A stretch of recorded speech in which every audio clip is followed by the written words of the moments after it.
Hi, my name is Jessica Aaron. I'm a graduate student at the University of Alabama in Huntsville in the Acute Care Nurse Practitioner program. This is my comprehensive diabetic foot exam for Nursing 500.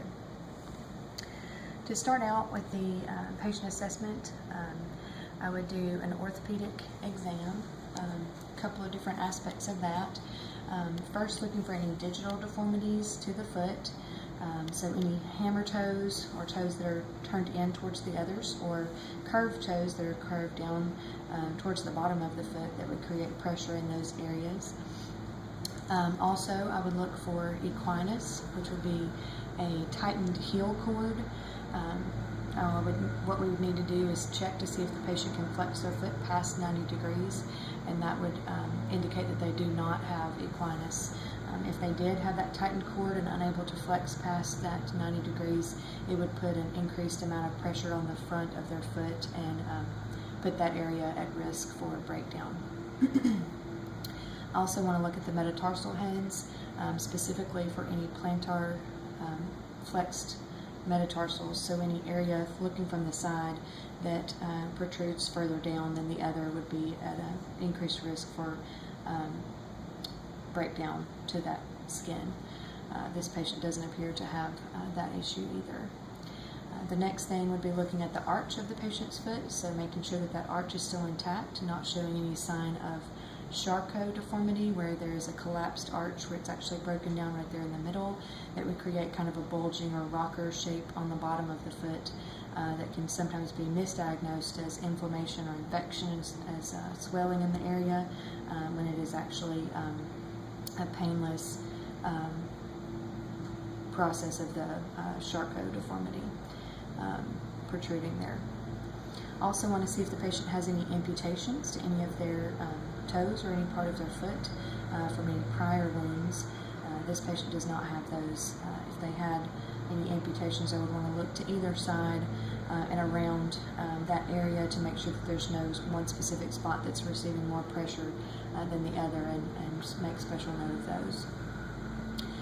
Looking at the skin of the patient's foot, particularly any areas of redness, dry skin, cracking, anywhere on the feet and between the toes. Looking for tinea pedis for our athlete's foot. Ask the patient if they're having any itching or burning anywhere, and have them show me where that is. Any areas of skin breakdown, of course, would be at greater risk for having calluses and ulcers there. We also want to make sure that the patient doesn't have any area of gangrene, any swelling, redness, or any gangrenous areas on the feet. Also want to make sure and inspect the toenails for any thickening or fungal infection of the toenails. Also any redness or callus areas at the corners that might indicate that they have an ingrown toenail or developing that. I want to feel the temperature of the feet, both on the tops and the bottom, comparing side to side to see if there's any increased either warm or cool temperature on either foot, indicating possibly an infection if it were warm, or decreased circulation if the feet were cold.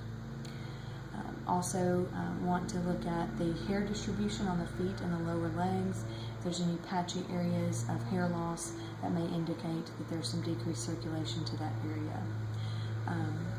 I want to go ahead and palpate the pulses, the dorsalis pedis on the tops of the feet, compare that side to side, and also the posterior tibial pulses, and indicate if there's any decrease in those pulses.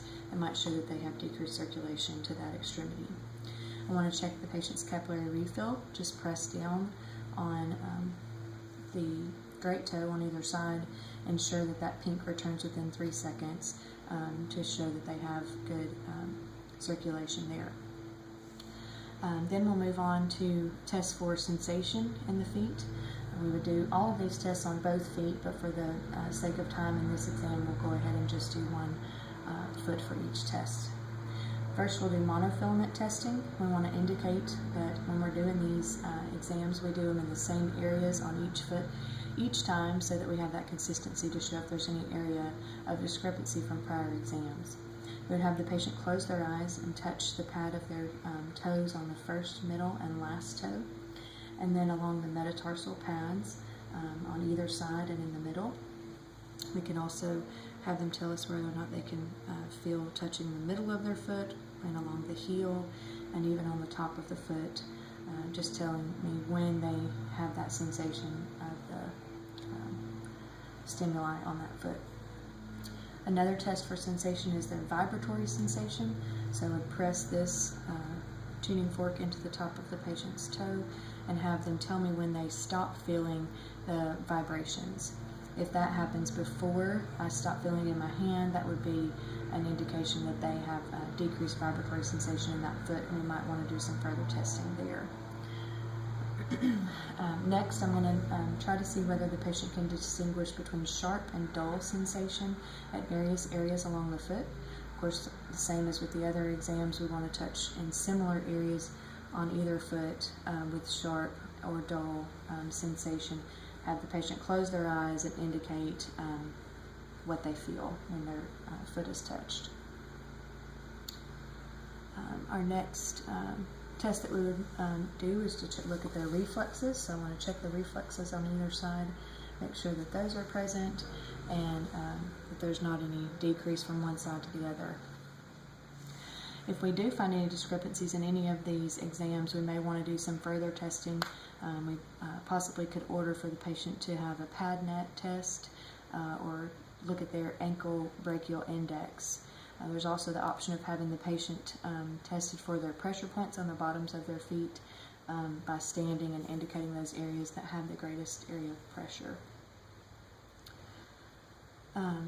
We also want to talk to the patient as we're doing their exam and before they leave about how they need to be looking at their feet on their own.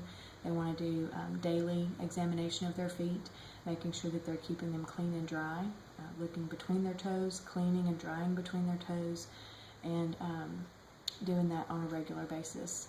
They may also want to have a family member help them with that if they have any decrease in their vision, or if they are having problems with neuropathy. It may help to have another family member participate in this in order to have accurate results.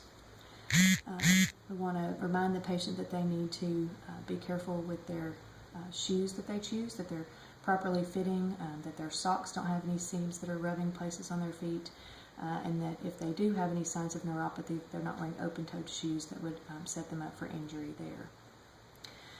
As far as grooming, I want to encourage the patient to cut their toenails straight across so that they don't have an increased risk for developing ingrown toenails, so they need to keep an eye on that. As they're doing these exams, if they notice any differences, of course they can always follow up with you in the office as their primary care provider, but if they have ingrown toenails or calluses, they need to be encouraged to see a podiatrist to have those removed and not work on those on their own. So far as follow-up, before your patient leaves, you want to discuss the plan of care, how frequently you want to see them. If they're not having any problems, we would want to just go ahead and see them in the office once a year.